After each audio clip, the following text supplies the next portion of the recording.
in this episode. I'm Johnny at FPL Pringle, and this is all about Manchester City.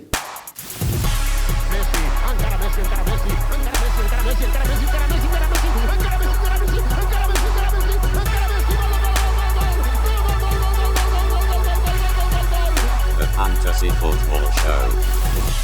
Hello listeners, welcome back to episode 7 of our 30 in 30 with Planet FPL. My name's Serge. My name is James. And did I get it right? Episode 7? Yeah, good. Today we're back with our Manchester City correspondent at FPL Pringle, Johnny, who is with us and joined us to talk everything about Manchester City.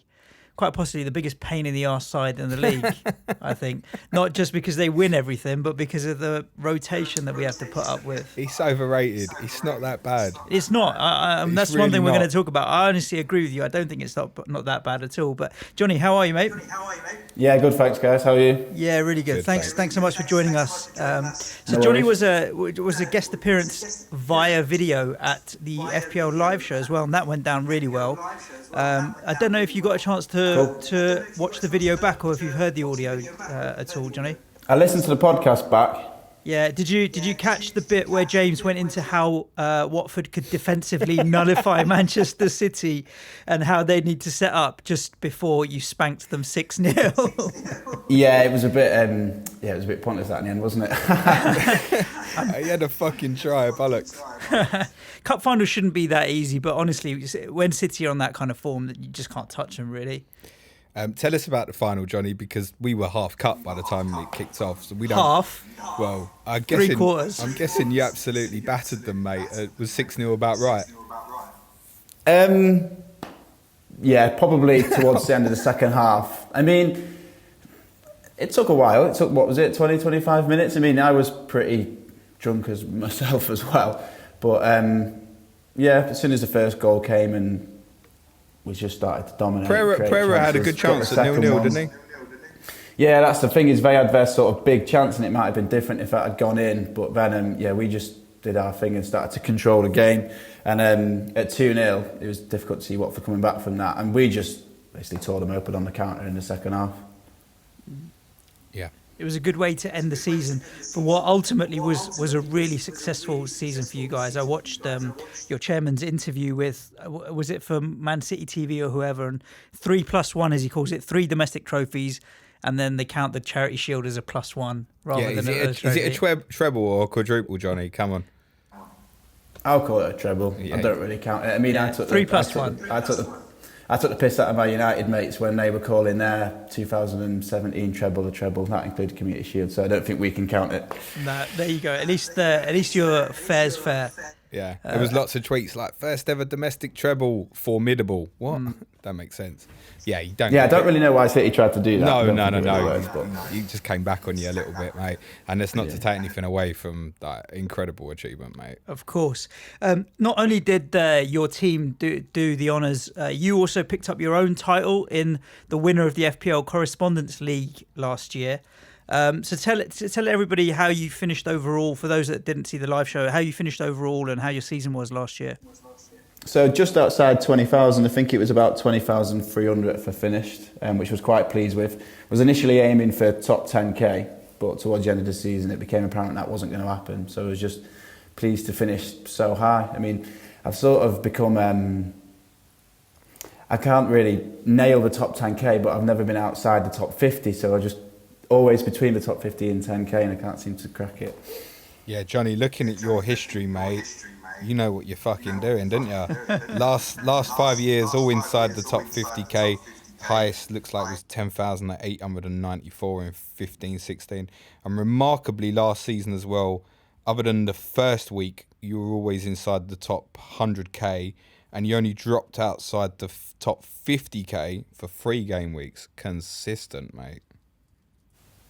Yeah, well, I think there's a clear sort of divide between my FPL history from before I went to university and after I went to university, because I used to just be a casual player, as we call it, and I'd sort of just pick my team at the start of the season and give up after a few weeks, like some of my mates do. But then I did computer science at university, and I did a dissertation on fantasy football. I made an automated fantasy football player, Okay. So similar to how Fantasy Football Fix put out their algorithm 11. Yeah. I had to make something similar. So that really helped me, and I think it was the 14-15 season. I mean, all my mates accused me of cheating, but it's broke now because the API changed. But just the stuff that I learned, because that's when I first created my FPL account and started to follow some other people. So just some of the stuff that I learned that season has helped me a lot. And I mean, the jump from 1,200,000 in 13-14 to then 32,000 in 14-15 was just huge. Like I said, you could tell it really made a difference. That's really interesting, because I'm from a bit of a techie background as well, so I understand coding. One of the things I've always meant to do research into, but haven't is so there's an open API for the FPL game, is there? Yeah. So that's how the likes of Fix and FPL Statistics, etc., get all of their data. Is it literally all of the data within the game is open for you to tap into? Yeah, so I think it's what the actual FPL website use as well. They'll download all the data and just transform it a little bit and bang it on the page to make it look nice. Yeah. Oh, that's really interesting to know. We're gonna build something, James. I don't know what it is, but I've got a team of developers that work with me and James in the office, and we've always been kind of curious if we can get an automated player. I ain't building shit. Nah, you can. James is not, but it is. I mean, a lot of these sites now, like Fix and what have you, Premier FPL tools and stuff. Most of the tools that you could possibly need are out there, right? It's just a case of then refining your algorithms or your data, and at the end of it all, it's all pointless anyway, because it's a game of football, and you'll have stuff like Crystal Palace come into City and winning 3-2 and that kind of thing. Yeah, cool. Yeah, I mean, it's like you said, it's about the sort of little tweaks really towards the end, because you could get it up to quite a good level quite quickly, but then it's sort of adding the sort of fixture difficulty and the sort of home versus away. The most difficult thing for it is picking a game week 1 team, because it just goes off purely historical data. Yeah. And if you're going off data in the same season, obviously game week 1 it doesn't have any data. So I think it was game week 2 in 2014-15. James, you'll remember when Eric Dyer scored at West Ham, first day of the season. Opening day, I was there. Thanks, Johnny. I remember it as well. It told me to captain Eric Dyer for like the next 4 weeks, because I think he scored the next week as well. He scored against QPR game week 2, yeah. So it thought Eric Dyer was some FPL god and told me to captain him for like the first 6-7 games. I think he did in the first 2 game weeks. Some changes top to it. bonus him and 15 twice. I think he had 30 points in the first 2 game weeks. I think. I remember a couple of my Tottenham mates had never heard of this guy, right? Because he just literally was breaking through at that time. And they just kept phoning me saying, oh dear, oh dear, oh dear. And I was like, his name's not fucking Deer, it's Dyer, for fuck's sake. To be honest, after the game, we'd bought him a couple of days earlier. Yeah. We still didn't know how to pronounce his name. Yeah. Class. Love it. Johnny, well done for Thanks getting for bringing back those Brilliant. memories. There we go. Nice. Should we talk about City? Because that's what obviously got you on in the main. How long have you been going for, Johnny? Since before I can read, because I remember I couldn't read the City scoreboard. I didn't know what the word visitors meant. Basically, so that's main road. I think the first game was when I was 4. My dad basically got me out of my house because I was annoying my mum. Basically, she just wanted some time on her own. So she made my dad take me to Main Road, lifted me over the turnstiles back in the days when it was free. And I got my first season ticket when we moved to the Etihad. Well, what is the Etihad now? It was known as the City of Manchester Stadium, wasn't it? That was in 2003. That was when I got my first season ticket, and I've had one ever since. Do you remember as far back as the Gillingham game? I do. I don't remember watching it because I remember we were in Florida at the time. It's sort of infamous story. We went on a family holiday to Florida at the time, and my dad just couldn't get any score updates whatsoever. And I remember him pacing around Disneyland like a madman, sort of trying to find out the result, and we only found out after, and obviously didn't sort of live through the drama. So for those who don't know, perhaps, City obviously went down to League One. Was this the same year United won the treble, that final? Yeah, so I'm glad I wasn't my age. Yeah, it's 20 years ago. They were 2-0 down to Gillingham going into extra time of the League One playoff final. Scored 2 goals in injury time and went on to win on penalties. And I bring it up because obviously, a little bit like when we was talking with Bradley and Wolves, the disparity in terms of what the club was 20 years ago to what it is now. You obviously started going when you moved into the new stadium. There were some years there that were pretty shocking, Johnny. Would that be fair? Yeah, I mean, I think the lowest point of a new stadium was a season under Stuart Pearce. So we only scored 10 home goals that year. We didn't actually score a home goal from January the 1st until the end of the season. That's fucking incredible. Wow. Yeah, it was about 7, 8 home games in a row I think you didn't score. Yeah, I think it was even more than that, because I think, something like that. Now they do that the other end, they don't concede for 7, 8 games in a row. Yeah. It just shows. And so obviously then the owners came in, what was it, 2008? Yeah, 2008. I was 15. Nice. Yeah, they celebrated 10 years last year, right? I remember 10 years of ownership. Yeah. Talk to me a little bit about the owners, because a lot of the thoughts in terms of outside of City is quite controversial. You get all these people saying, it's a state-funded football club, etc. Tell me a little bit about your feelings about the ownership and what they've done for the club. Well, I think obviously they've done a lot for the club, but we've done a lot for the surrounding area as well. They've poured investment into the sort of location around the stadium.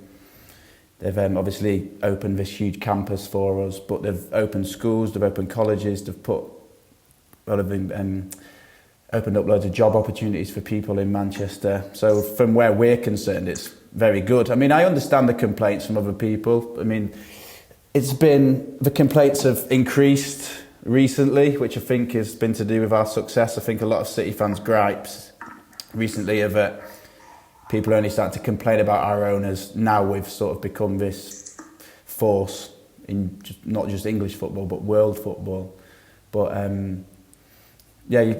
like I said, I think at first when the owners first came in, it was very exciting. Like I said, I was only a 15-year-old lad, and it was just, from half perspective, it was just these guys are going to pour in loads of money. But like I said, they've just done a lot more for more than just the club and the surrounding area. Do you still enjoy winning as much as you used to? Yeah. It hasn't gone away. I mean, I remember when they did take over, I remember thinking maybe it will sort of start to go away. And I mean, there are the odd games, like say you know, when you play the fodder at home and you just go in expecting to win, you're not really supporting your team, you go in watching, but when you're winning big games, winning trophies, it's still as good a feeling as ever. It doesn't go away.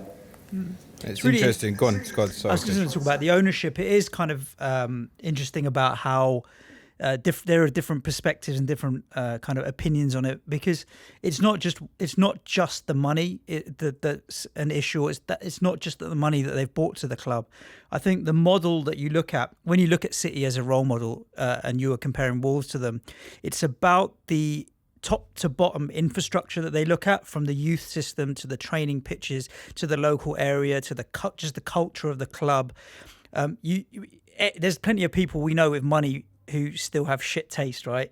So it's that which I think is more important than just the money. It's the organisation and infrastructure that comes with it. So you can't argue with that. And the thing is, that makes it much more sustainable and robust and long term. But then the other flip side is that obviously you are talking about a state-funded club and people will bring in human rights and all the rest of that kind of stuff. Then it's a case of, where do you draw the line? Like, at what point is just leave football to football and not bring in all that other stuff? But I think that's the point really, is that, like you say, it's where do you draw the line? I mean, for us football fans, for me these days, I just want to go down the pub with my mates and watch my team win. I don't want to sort of argue with journalists on Twitter about, I don't know what these journalists sort of expect us to do. Do they expect us to sort of boycott our season tickets because people that we've never met before are doing things halfway around the world? I suppose you could say people should boycott loads of different companies. Well, that's the thing, right? Like our owners, where do they make their money? Through DVDs that stock up James's shelves, probably, or something like that, right? And you could be as offended by that as anything else. So that is the point. Where do you draw the line? If you look at the positive, though, I look at it as such a role model of how you want your owners, directors, managers, players to conduct themselves. And I watched the... did you watch the Amazon documentary? Obviously, you probably did, Johnny, because being a City fan. And it is all the nasty bits knocked off and polished up, and it is it's going to only present a positive light, but you do get a look at how well things are run. you don't get a look at. They didn't show any of the difficult stuff per se, but you do get the impression. Okay, these guys know what they're doing. No, you're spot on, and like you say, there's a lot of other clubs that have got money, and people think that just having a lot of money should equal success. But like you say, it doesn't. The people. It's not just the money; it's the people who've come in as well. The chairman Khaldoon, the appointed the sporting director Chiki Begiristan, and the CEO Ferran Soriano. They were at Barcelona in 2008, 2009, sort of when they first hired Guardiola, and he's just sort of left them to it, and they've basically built us up to be this huge club that we are today. Like I say, building this massive campus with a very good academy, and yeah, everything's good. And I think it's nice to see that the women's team gets the credit it deserves as well. Like they give them as much limelight as they give the men's team as much as possible. I remember it was Pep in his press conference, right? They were talking about the first club to do the domestic treble, and he was like, "Hold on a second, first men's club to do domestic treble. Our women have just done it, or what have you." So that kind of stuff is good. The academy team's firing now as well. We look at, I mean, Foden's a super talent, isn't he? Yeah. And there's others, I think. And the ones that they could have had, the ones that got away, that obviously you like the Jordan Sanchos of the world, you can't begrudge them leaving, but what if they'd all stayed, you know? Yeah, very No, true. and I think, like you say, I don't begrudge them leaving. I think they make the right decision. It's very difficult to get into City's first team. We've all seen that. And I think Foden does get a sort of special treatment because he is from Manchester. But no, I don't begrudge him at all. And in fact, I encourage it. Like, you've seen how successful Sancho's been. You wouldn't have seen that if he'd have stayed at City. For sure. Just to finish on the ownership, Johnny, are you worried about this FFP stuff at all? I try not to take too much notice of it for sort of two reasons. First, I don't really understand it. No, most won't. Obviously, I think the simplicity that people think it is that if you spend a lot of money, you're going to get investigated for FFP. But City make a lot of money these days. Like I said, I don't fully understand it. And also, we've been punished for it before.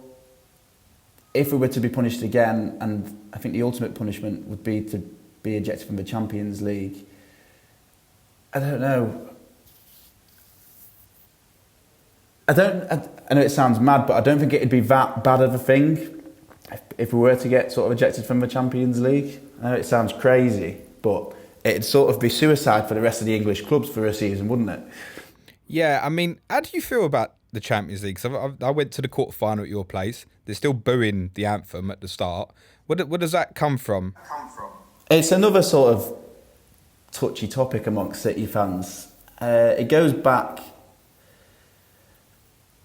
I think a lot of City fans have ill feelings towards UEFA because, again, going back to FFP, I think that City fans feel like FFP was introduced as a response to, say, City and PSG getting this investment and to try and sort of protect the elite clubs. And I go along with that for some point. But there were sort of other things that UEFA did. I remember one particular incident is they fined City for coming out late more money than... I think it was Porto for racist chants towards we just had Balotelli. similar. We got a fine Little against things Ajax, like that, and and just like I said, double what Montenegro got fined. I don't think a lot of people like UEFA. So the booing has calmed down. Do you I think think that going City fans forward, down Johnny, upon it these the days. club He's going to get judged? We need to stop doing it. Sorry, Johnny. Do you think going forwards the club will be judged purely on Champions League performance? It's starting to feel like that. I mean, obviously we've won 4 league titles now, 2 in a row, did the domestic treble this season.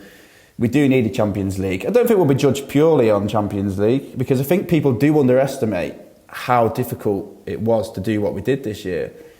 And Pep always says how he'd prefer to win the league to the Champions League because it's a more of a measure of how good of a team you are. I mean, if you look at Liverpool, they lost a third of their games in the Champions League this year and ended up winning it. If you lose a third of your games in the league, you finish in 5th, 6th. Yeah, the end of the season was pretty spectacular in terms of 14 wins on the bounce. I actually think that was... What was it last season? Was it 17 or 19 in a row? 18 in a row. Bang in the middle. 18 from the end of August I think to the end of the December. 14 at the end of this season was harder than the 18 last season because of the scoreboard pressure that Liverpool were putting on. I mean, if someone had said to you 14 games out, so that's 24 games into the season. You're going to win every game from now to the end of the season. You'd be like, you're mad. But the frequency of fixtures you had, plus the cup games, much harder to get those 14 in a row. You can't argue with a team that does that at the end of the season and picks up the title, for sure. It was an incredible run. Very tough. How did you feel after the Newcastle defeat? Was obviously the last one in January, and you'd had a sticky sort of Christmas period with the Leicester Palace results and Chelsea away before that, and then you'd beat Liverpool. Then that Newcastle game in the end of January, and it felt like it was on the floor a little bit there, and Liverpool had a massive opportunity. So going back to before the Palace game, which was our first sort of major shock loss, we'd obviously lost to Chelsea. It was quite evident that both City and Liverpool weren't going to drop many points. So we couldn't afford to lose many games. And when we lost to Palace, even that felt big. It's like 4 points. I know it's not huge, but Liverpool were just relentless at this point. That Christmas period, they were just relentless. And to then go and lose at Leicester as well, that didn't feel completely fatal, but because we still had that Liverpool fixture in our pocket. But we all knew we had to win that game. We had to beat Liverpool. And to get it back to 4 points, we all thought it was back on. So then when we went and lost to Newcastle and it was back to 7, I thought it was fatal. I mean, you could go back in my timeline and find the tweet. I said, you can't afford to lose to teams like Palace, Leicester and Newcastle and expect to win the league against a team this good. Yeah, that was some recovery to finish on from there. I honestly thought after at that point, Liverpool had, I'd said to you, didn't I, the Leicester-West Ham games that Liverpool drew, I think if they'd have won then, it was obvious. I remember Klopp saying, after they won at Wolves a week before Christmas, saying that they'd probably need 95 points to win the league. And at the time it was like, yeah, all right, calm down. Yeah. 97, not enough because of that team. So. Exactly. Johnny, let's talk about City FPL assets. I feel like for me and Suj, there's only one place to start. What the fuck is going on with Leroy Sané, mate? I don't know myself, to be honest. I think a lot of people wonder why he's so out of favour with Pep, and even that would be untrue. I don't think he's out of favour with Pep. I think other players are just so in favour with him. If you look at how much he loves Sterling and Bernardo Silva as the two wingers towards the end of the season, he just couldn't afford to drop them. I think there always has been a sort of mentality problem with him. He's the only player in the squad that has a little bit of an ego. You've seen how Pep can stress at him on the sidelines a little bit. And I think they're the only reasons you can sort of say for why he doesn't play more regularly. I mean, at the start of the season, he played a lot more when he could afford to rotate him. But like I said, in a title running, when you've got absolutely no room for manoeuvre, Pep's just never going to play anything less than his best team. And at the time, it was Bernardo Silva and Sterling. And then, points per minute. I mean, Leroy Sané, when he plays, on the whole, always does deliver. So if you looked at his points per minute, it's not that much worse than Raheem or what have you. Points per match in FPL last year was 5 points per game. Yeah. That's despite having 11 1-point returns. Yeah. So he's a feast or famine kind of guy. He hauls or doesn't. I think, I mean, we can't probably as outsiders. It says you're quite right, Johnny. The strength in depth of sort of like Bernardo and etc. But I think all the rest of us, there's been heavy links with Bayern Munich the last couple of days, isn't there? I think the rest of us are just looking on the outside going, right, if you don't want him, we'll have him. Yeah, like, of course. What's it going to cost? Because he walks into just about any other team on the planet, doesn't he? Barcelona, Madrid, any of them included. He walks in. And that's what a lot of City fans are thinking as well. They're thinking sort of it'd be lunacy to let him go. His ceiling, his potential ability is massive. We've compared him in the past to players like Gareth Bale and Ronaldo. His technical ability and his both combined with his physical ability, he really does have the potential to go that high. I agree. And we think it'd just be madness to let him go. He's still very young. What is he, 21 now? Exactly, he's 23. 23, so that's nothing. Some of the reports, I know you shouldn't believe everything you sort of read in the tabloids and that, but a lot of the reports are that if Bayern Munich come up with 100 million, you'll let him go. And I still don't think even that'd be enough for him when you saw the fees that are being thrown about. For a 23-year-old player with that much potential, I mean, he's worth more than Coutinho. You're talking 100 mil as an absolute minimum. He's certainly worth more than Coutinho. He should be worth more than Dembele, who Barcelona picked up. If you compare it to those two, then Sane, in terms of potential, what Johnny's saying there, I mean, yeah, you start looking at 130, 140 million, even though a lot of that potential is kind of untapped at the moment. I think, but we've seen enough that we know it's there for sure. I think he's got the capability to be in the top 5 in the world in terms of footballers. He's ceiling, for example. You look at someone like Sterling, who has been amazing for City, but he's probably peak right now, right? Sane could go on and be a much better player than Sterling, because Sterling's worked so hard on improving his game, timing, etc. Sane's got all the technical attributes already. Yeah. Do you think there's any mental issue there at all, or with Leroy? Yeah. Like I say, I think he's just got a sort of an ego. I think, like I say, he's probably got the biggest ego of anyone in the squad. And I think you've seen in the past how Pep doesn't really like players with that, and he tries to curb it as much as possible. Don't get me wrong, I don't think he's got a big an ego as, say, players like Zlatan. But I think you see how down-to-earth and humble players like Bernardo Silva and Sterling are. I think he wants him to be more like them. So almost a little bit like I've said this to Suj plenty of times about players' mentality at Spurs, and you're not just looking to buy the individual because of talent. If your face doesn't fit in with the squad, you'll be on your way out. So if he's kind of outside the team ethic or the squad spirit, they'll bin him, right? Yeah. That's the point. No matter how good he is. I think that's what you're trying to say, isn't it? Yeah, but it's something that United have suffered from. They sort of go for just big names, big egos, don't they? And I remember I was gutted when we didn't get Sanchez at the time. I really, really wanted him. Looking at it now, but then Sanchez at City, you just don't know what he would have been versus Sanchez at United. I really feel he would have kicked on at City. He would have filled the role that you ended up buying Mahrez instead. And Mahrez, actually, to be fair, has been a decent buy for you this season. But Sanchez in Mahrez's seat in that squad could potentially have done even more damage. Johnny, talk to us briefly. That you've obviously won 3 domestic trebles, and in my opinion, missed your best footballer for most of the season. Kevin De Bruyne, where do you think, and I guess Sane as well, where do you think these guys will be priced at for FPL next season? And with De Bruyne back, should we all just not fucking bother? I think I don't think it's been sort of talked about enough how much football De Bruyne missed, and he was the best player in the league sort of last season, or sort of season before last. Sorry.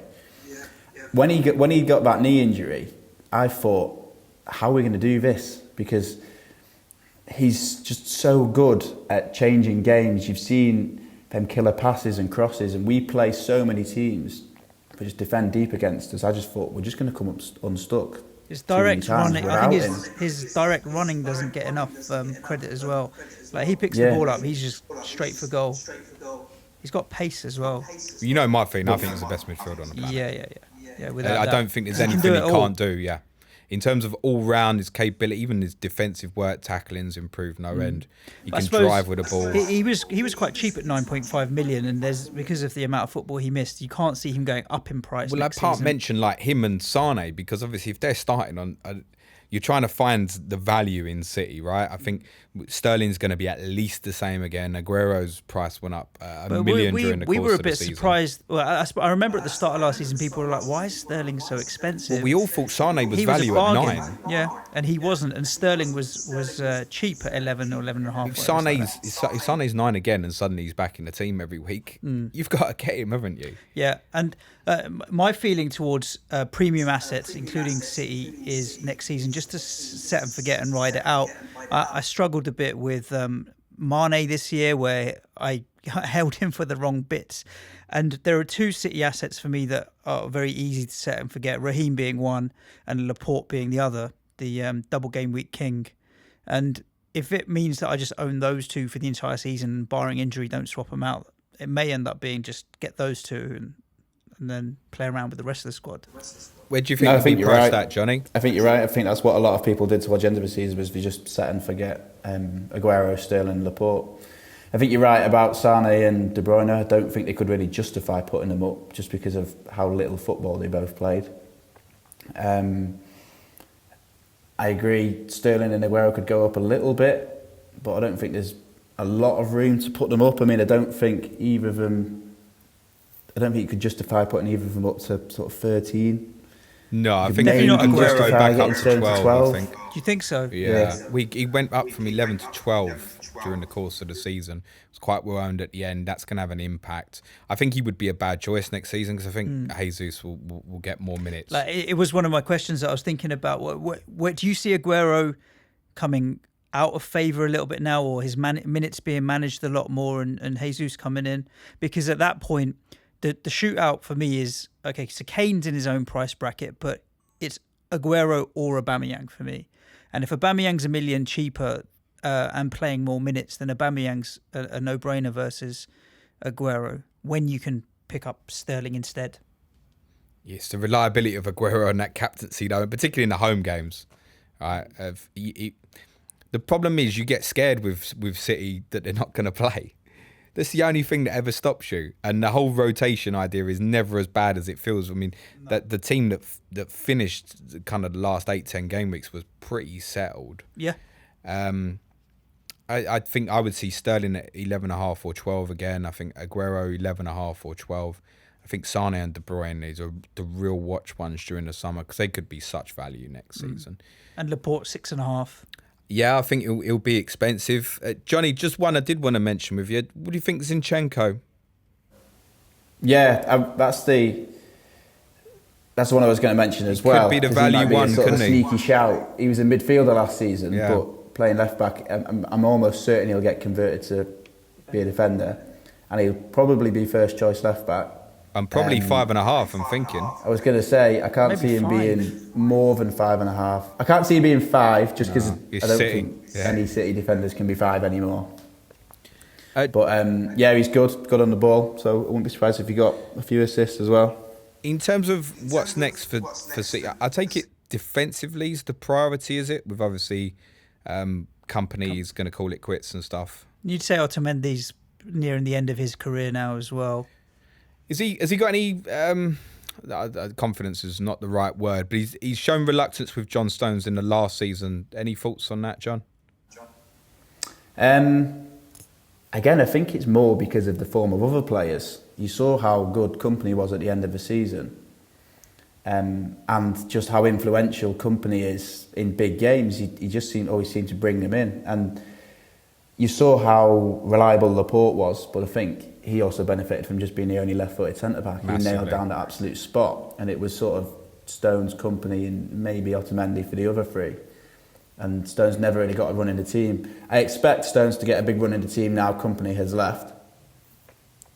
And Otamendi being the replacement backup. Yeah, I mean, going back to the talk about who we're going to target in the summer, I think Otamendi might be off because he just didn't have as many minutes as he got the season before. I mean, I thought he was the best centre-back or the best defender in the league last season. He was incredible. He scored loads of points in FPL as well.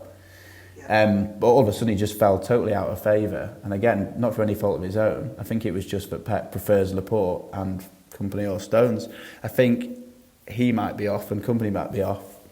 So I think he's going to promote a guy called Eric Garcia from the reserves who used to be at Barcelona. And then I think we'll buy one more, whether it's Maguire or whoever. Talk to us about Garcia, Johnny, because that'd be a name that most people won't know.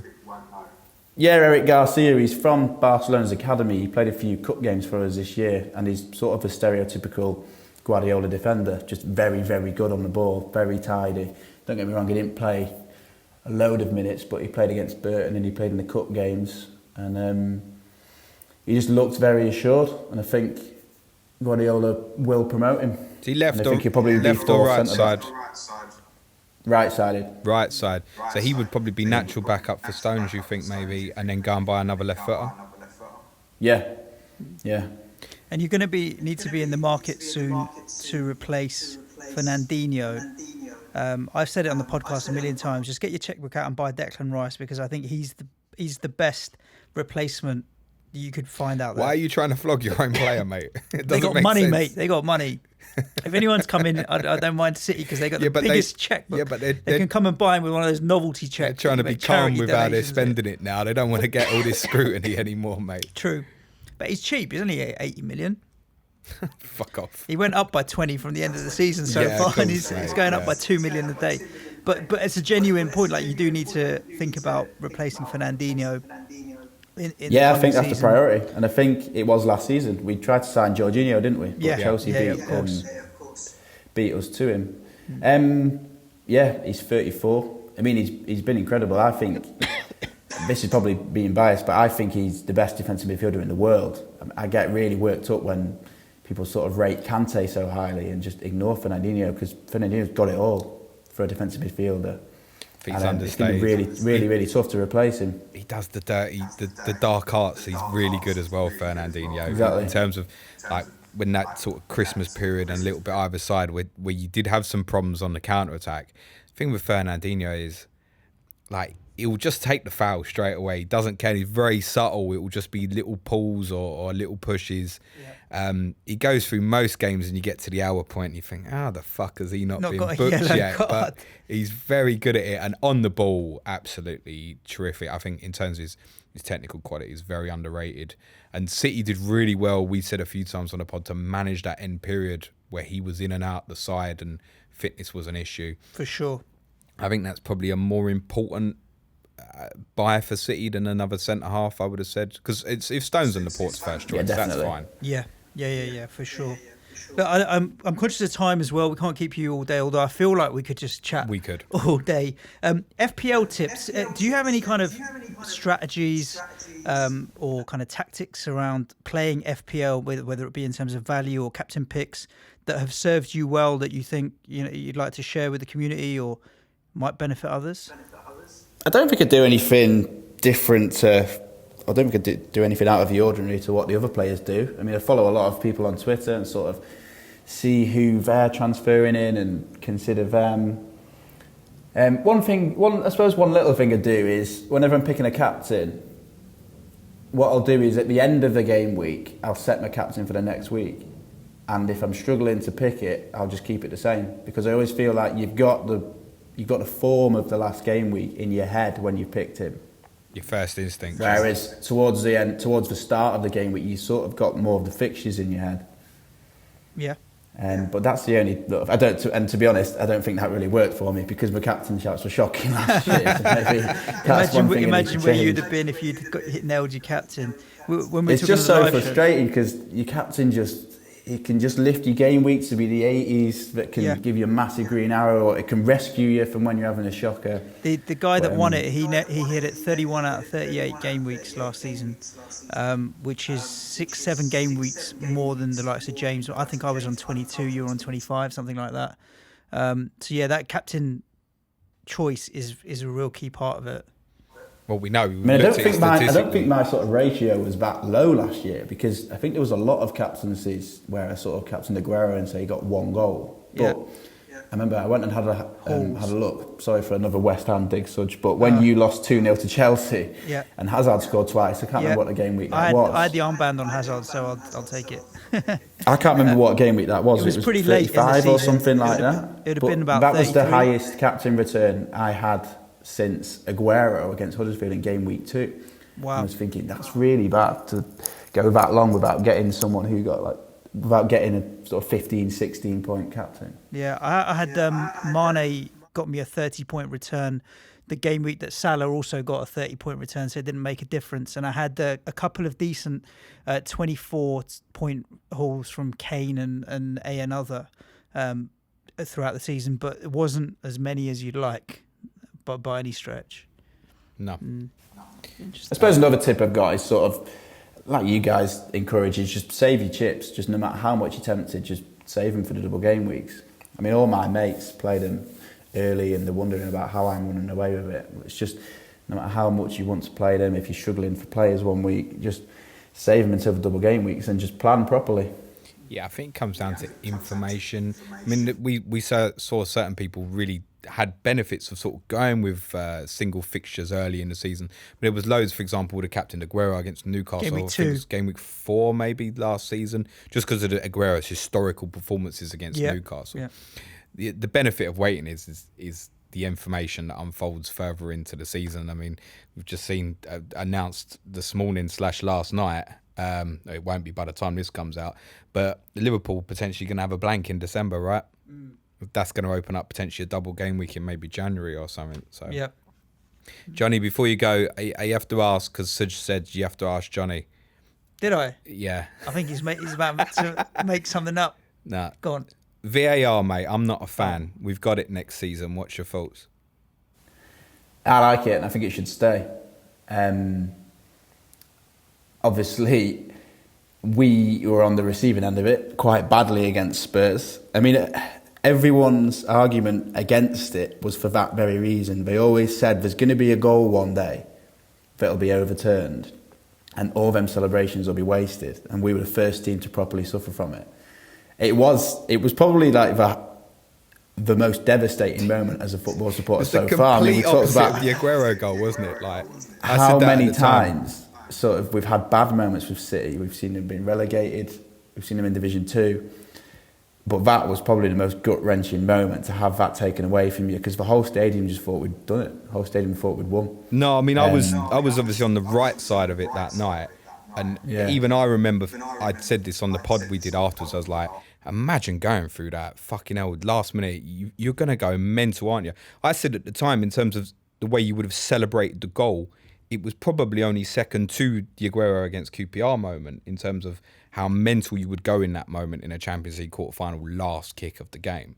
So then to have that taken away basically a whole minute later, that's my biggest issue, Johnny, is the time. Because we can't we can't lose that moment where we go mental. Fundamentally, I do think it's a good thing, though, because on the other side, I think it would have been obviously harsh if you'd have gone out like that to an offside decision. And I don't like seeing sort of injustices. I'd rather teams sort of win.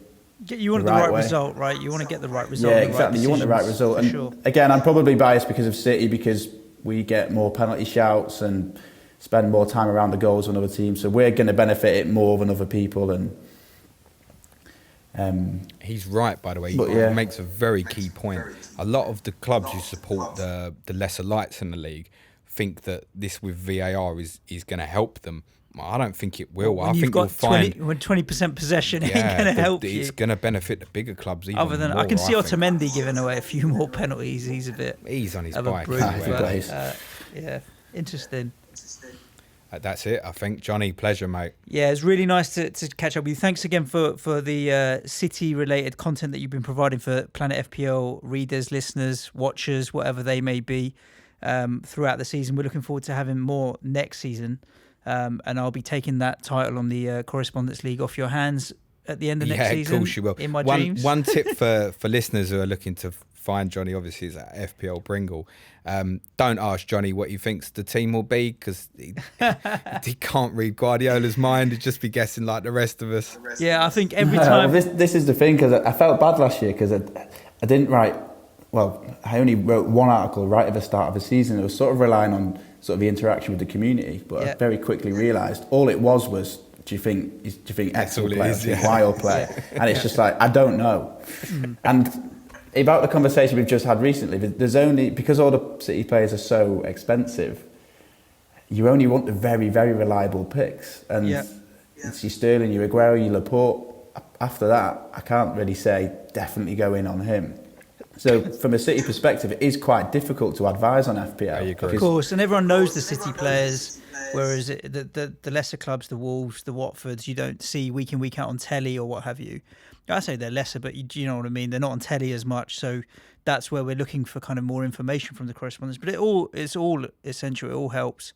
And if it's not City advice, even if it's FPL advice, it's all decent. Yeah, no, you know what you're doing, don't you? It's clear. So, excellent. But listen, thanks so much. Feel free to send in any questions for anyone who's listening. I say that it's difficult, but it's not impossible. I mean, I watch City every minute that they play, so I can see now when we release this podcast, he's obviously going to get tagged into the tweet.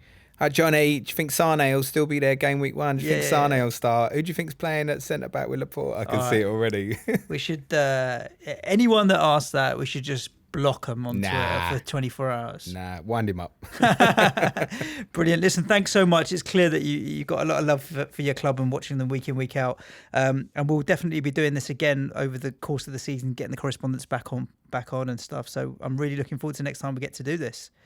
And next time we do a live show, get down in person as well, because it would be great to have you there. Oh, yeah, and he lives around the Yeah, corner. definitely. Like I say, I really wanted to come to the one for the FA Cup final. I would have come down. A more pressing engagement, He which was we can busy. understand, picking up a trophy. Other than that, James, anything else to add? Nah, What are we on? thanks, Johnny. Game week 7? Game week 7. Episode 7? Episode 7. So what we got planned for episode 8? Do you want to give people a sneak preview or just say tune in? No, we talked about that yesterday. This is really confusing because we're not recording podcasts Yeah, in order. true. So, but tune in tomorrow because we've got a really special episode 8 in our 30 and 30 lined up for you. But yeah, as we soldier on through the month of June, keeping it coming. Cool. Thank you, Johnny. Cue music, man, child. Ciao for Cheers for now. having me on, guys.